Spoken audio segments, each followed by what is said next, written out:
Introducing the African Diaspora News Channel app, your gateway to stories that's overlooked by the corporate mainstream media. And we serve as the voice to the Toubou Black community. Again, we got Dr. Candace Matthews. A lot of these documents, looking at.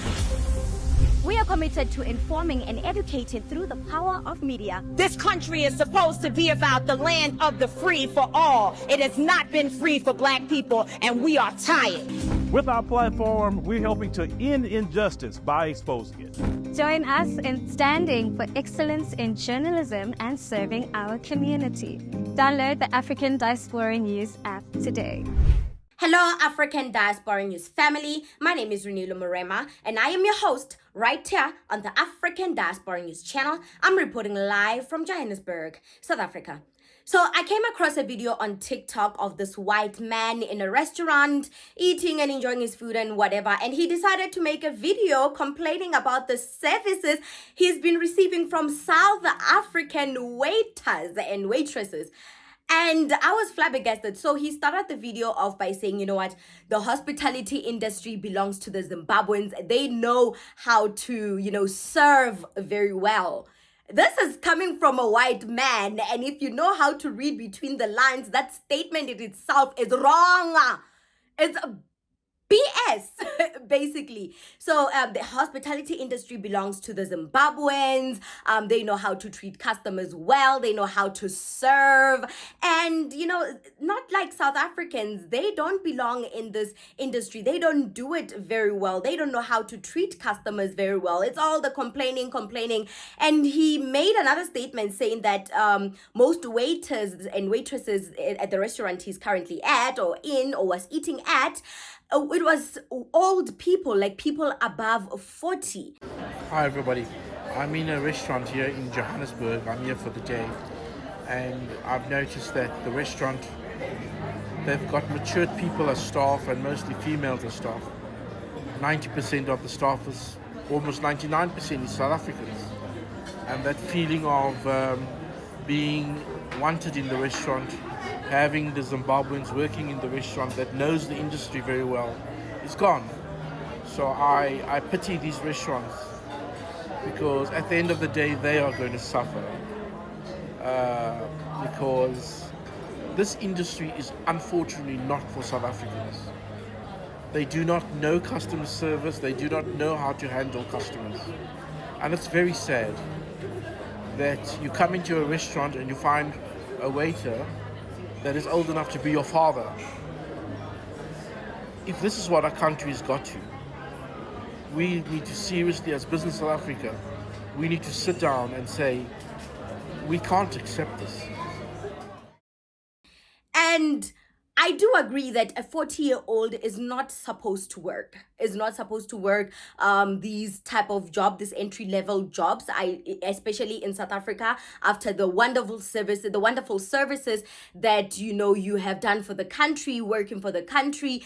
I don't think you should work in such environments. But we are unemployed. The unemployment rate in South Africa is a lot.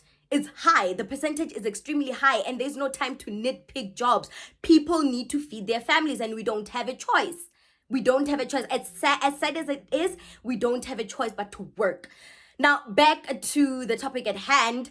What I was getting from this man is that, South Africans, they don't know how to lick our butt. They don't know how to act inferior and say, yes, sir, yes, ma'am, must I brush your hair while you eat? Must I massage you? This is what the white people like. They like that kind of treatment. They like it when you act inferior. They like it when you, always check up on them, offering them this, massages, always, acting like a little lap dog and a good garden boy and girl. They like that. So South Africans in our land, first of all, no matter what odd jobs we're doing, whether it's low-level entry jobs, we are not about to beg anybody in our land. Now, it's a different story with Zimbabweans.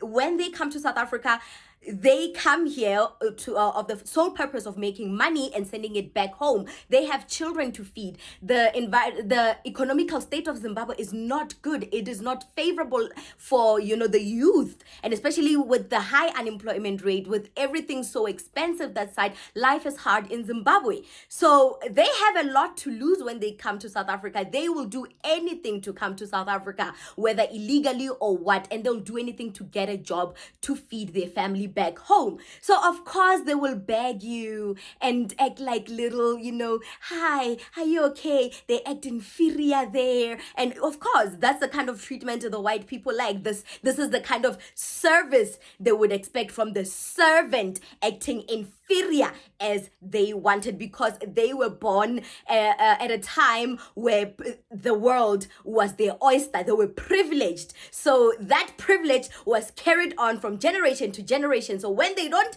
receive that treatment, all hell breaks loose. So when the Zimbabweans come here, they will treat them. They'll go above and beyond for them. They'll treat them like royalty. You know what? They'll even forget that they are in a restaurant. They will be here. They'll be here because they have a lot to lose. They have a lot to lose. Unfortunately, they have a lot to lose. So yes. So now that the Department of Home Affairs is up in arms, people of South Africa up in arms, they are serious about mass deportation, they are serious about taking back their jobs. We are here to make money. We are not here to babysit and serve and act like, no, we are here to work and make money. Everybody's busy. Everybody's having a hard life. Unfortunately, we can't babysit you.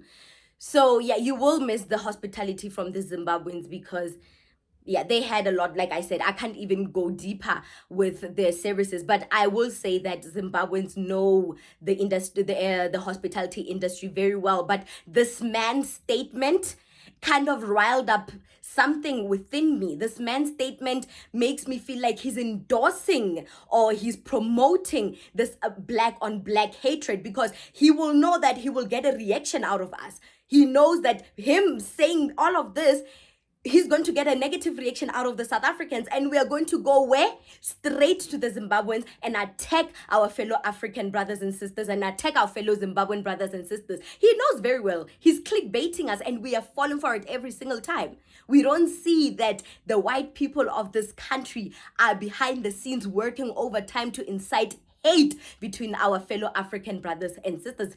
They're endorsing that hatred, that African on African hatred, unfortunately.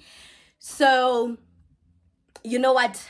It just boggled my mind that this man would boldly say that he missed being served by Zimbabweans, South Africans. They're not doing a good job. So what he's saying essentially is that, hey, South Africans, you are doing so well being unemployed. Stay unemployed, stay poor, stay in your poverty lane, while we, have our foreign Africans, so we can take advantage of their cheap labor and we can mistreat them on top of that, because they have a lot to lose. So they're not going to report you or do anything. They'll just take the bad treatment, energy and attitude that we give them, and they will ride it and they will take it in with grace. South Africans, we don't care. You mistreat us, your service with us is terminated. We won't serve your table anymore. We don't have time for that. And no one's going to deport us. So like I said, with Zimbabweans, they have a lot to lose. Obviously, they'll bend backwards. They'll bend over and backwards to deliver this impeccable service, which is nothing wrong. It shows that Zimbabweans really have a great work ethic, and it's needed all over the country, and people actually love the kind of service that they give out. So shout out to Zimbabweans, shout out to Zimbabweans basically for holding down the hospitality industry and making a mark in the hospitality industry and making sure that it thrives in South Africa. And it's hard. Life is hard. You have to make it somehow. You have to make it somehow. You have to always have money somehow, because you can see that the economy of Africa is not favoring black people. What do you think about the segment? Comment to us in the comment section below. Don't forget to like and share the broadcast. Subscribe to our YouTube channel. Hit that notification bell so you don't miss these groundbreaking conversations right here on the African Diaspora News channel.